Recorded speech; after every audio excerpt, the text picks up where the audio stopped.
Hi, I'm Beth. I'm the program manager here at Impact. Hi, I'm Lindsey. I'm the intake coordinator here at Impact. And today we're going to talk a little bit about two of the protective factors. We're going to talk about concrete support in times of need and social connections. So let's start with concrete support in times of need. What it is that families have access to whatever they need to handle the challenges they face and to be successful. And it's important because helping families find and access the essential sources of help will lessen parental stress, and in turn, it will prevent possible child maltreatment. And so when we're thinking about concrete support in times of need, we're talking about knowing which agencies to go to, knowing people who might be able to provide resources or organizations, that kind of thing. Right. It's very important. It's not only is it important to have that structure of a support system in, personally, like family or friends or coworkers, but I agree, it's just as important to have the knowledge and the access to the community resources, because oftentimes there are a lot of situations where we don't know that there is a particular resource that can help with that particular problem, or that you could, it could lighten your load, or it could definitely be the help that you're in search for by having access to certain community resources here in Jefferson County. So yes, it's extremely important. Absolutely. And the two go hand in hand, because a lot of times your support network, your friends, your family are the ones who can help you know about these other agencies, but they can't do everything. And so that's why it's important to have both. Right. Yeah. Right. So let's talk a little bit about asking for help and how difficult it is. It's difficult for me. I do not like to admit that I make mistakes, even though I make mistakes all the time. I'm working on allowing myself to be more vulnerable and open, but it's a tough thing for me. It is. It is for me as well. Yeah, I think I kind of grew up believing that asking for help or admitting admitting faults was a weakness. Right. Yeah. Right. I was just talking about that a few minutes ago, was that in my situation, I felt that I wasn't worthy of asking for help, that I was just so focused on trying to keep up the appearance of being okay. Yeah. Yeah, in different areas, So yes, I felt like that's just the situation that, due to the circumstances and the environment that I came from. But yes, and it's definitely a pride thing. Yeah, absolutely. Absolutely. So let's talk about a couple of scenarios and see if it's easy or hard to ask for help. Okay? All right, so I'm going to read this. Okay. You are in the library and decide that you need to use the restroom. As you enter, you notice two other people are also in there. You go in the stall, use the facilities, and realize that the toilet tissue holder is empty. For me, that's not very hard to ask for, That's just like a common thing, like, oh, I'm out of toilet paper, So to me, that's not, whereas other people would say that's super embarrassing, but to me, it happens to everybody. Yeah, that one's not a hard one for me either. I do check. You do? I absolutely I should start. But that's not a hard one for me to ask for help for. Yeah. All right, the second one. Your family, like so many other families, is having a hard time in the current economic times.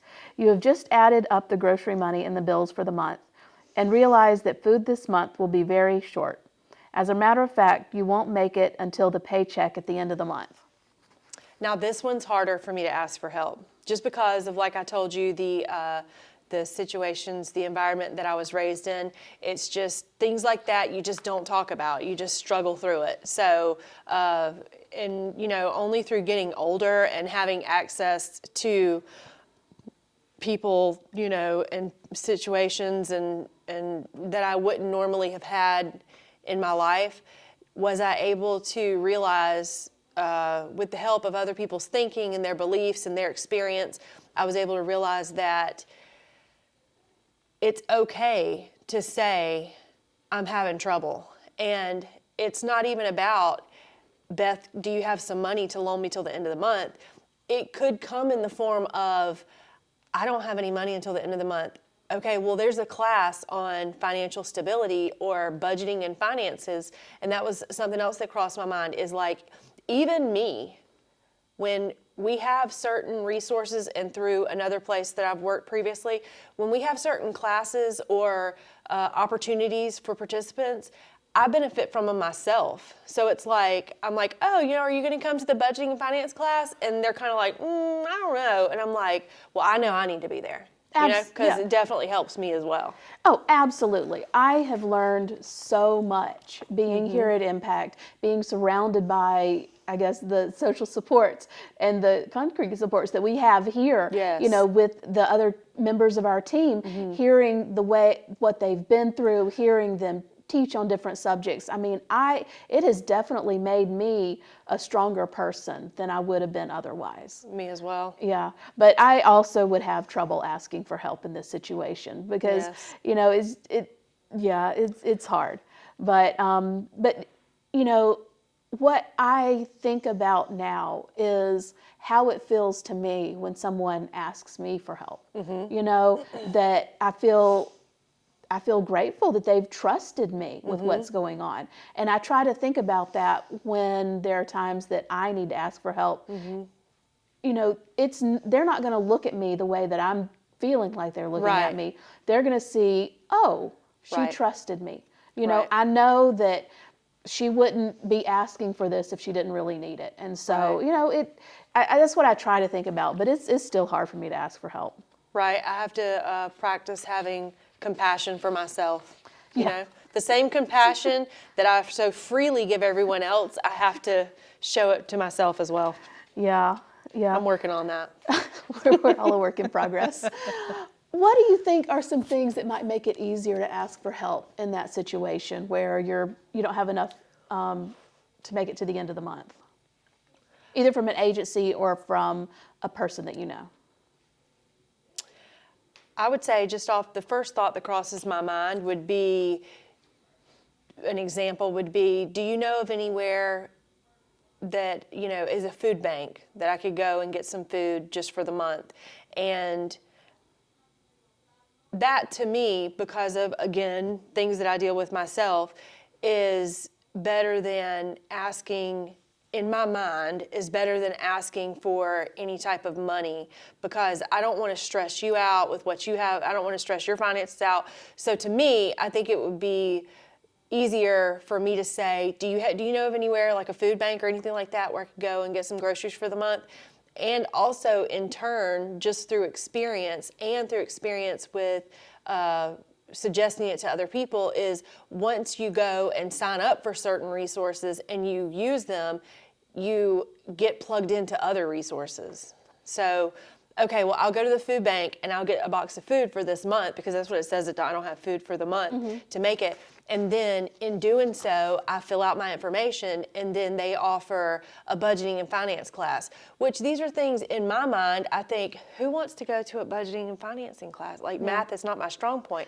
But really and truly, if you get to what the issue is for me, if I go to the budgeting and finance class, then I'm able to pick up tips and a different way of thinking about my money, so that then, therefore, I have the resources on one side to get plugged into the food bank, food assistance, different things like that. But then I also have the budgeting and finance to help overall with the way that I think about my finances.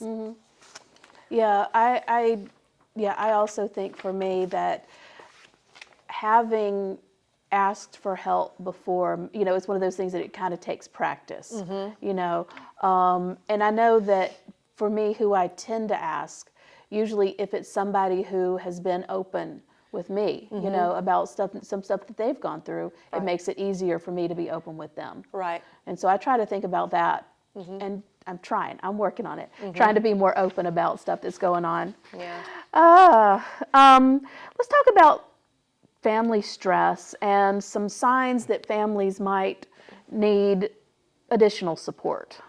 So one of them is a recent major change in the family's life. And that can be a new family member, that can be a death in the family, it can be a move, it can be all sorts of things. Right. Another one, visible signs of stress in a parent or other family member. It can be that the parent is short-tempered or impatient with the child or their partner. It can be that a child or parent is detached or just kind of closed off. It can be difficulty with payments, picking up kids or dropping them off, or other signs of financial stress. It can be that the children's needs are going unmet or unaddressed, or it can be that children are unsupervised. These are all kind of some of the early warning signs to look for, that a family may not, they just may be under additional stress. Right. And it may be a time that, we can offer additional support if we have it. Definitely. With,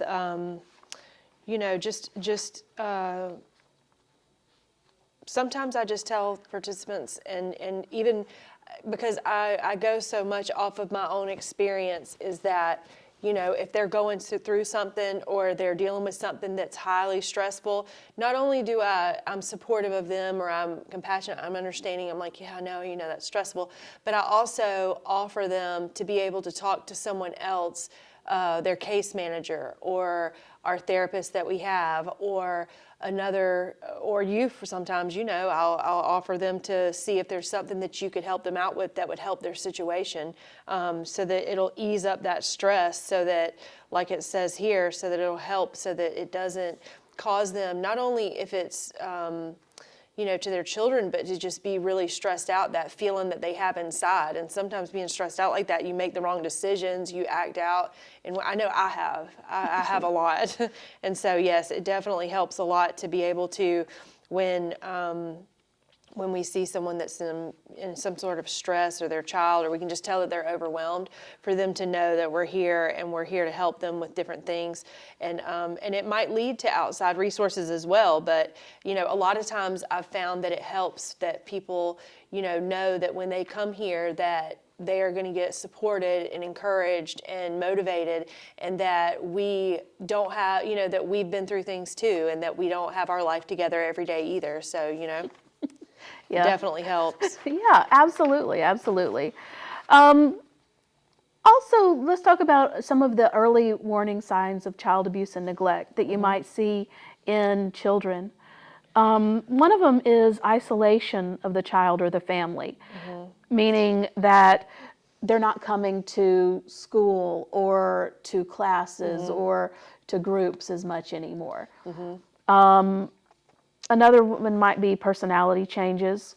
So whereas a child might normally be outgoing, now they're a little more closed off or as reserved. Or maybe it's the opposite. Maybe they're generally pretty calm, temperamented, and now they're acting out.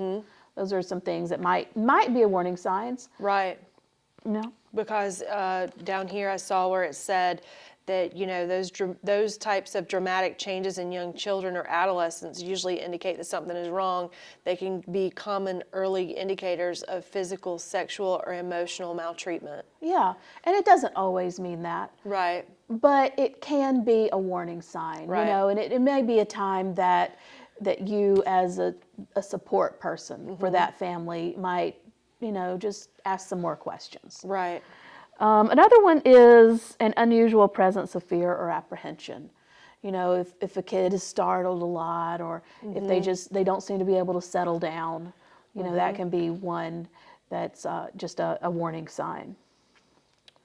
And then the last one is hypervigilance. If they're just, always got their back to the wall, if they're looking around a lot, those could be signs too. Right. That they're just not able to settle down. Definitely. Okay. All right, and then let's talk about concrete support in times of need for just, Okay. Wait a minute, am I back at the beginning? No, I'm not. Okay, I'm sorry.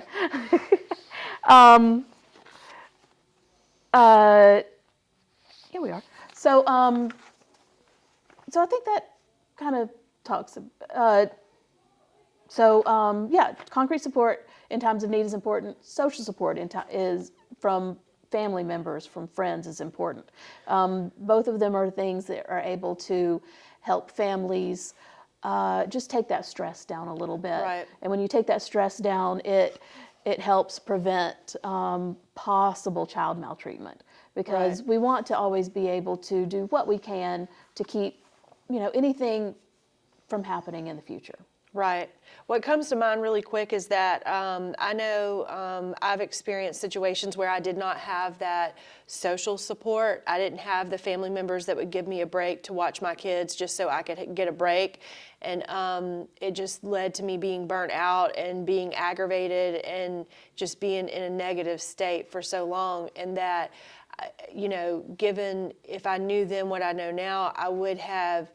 If my family wasn't able to be that type of support for me, I would have reached out to either, like a single moms group, support group, or a play date group, or gone to church and met someone, like even Sunday school or through the child nursery or however it may seem. I just would have stepped outside of my comfort zone because that support is so truly necessary, and it's just very, very important that people have that type of support because we can't do everything all by ourselves, Yeah, by I don't any think means. I could. I mean, we cannot do everything by ourselves. Everybody needs support sometimes. Right, Everybody definitely. needs support. Yes. Okay. I think that's it.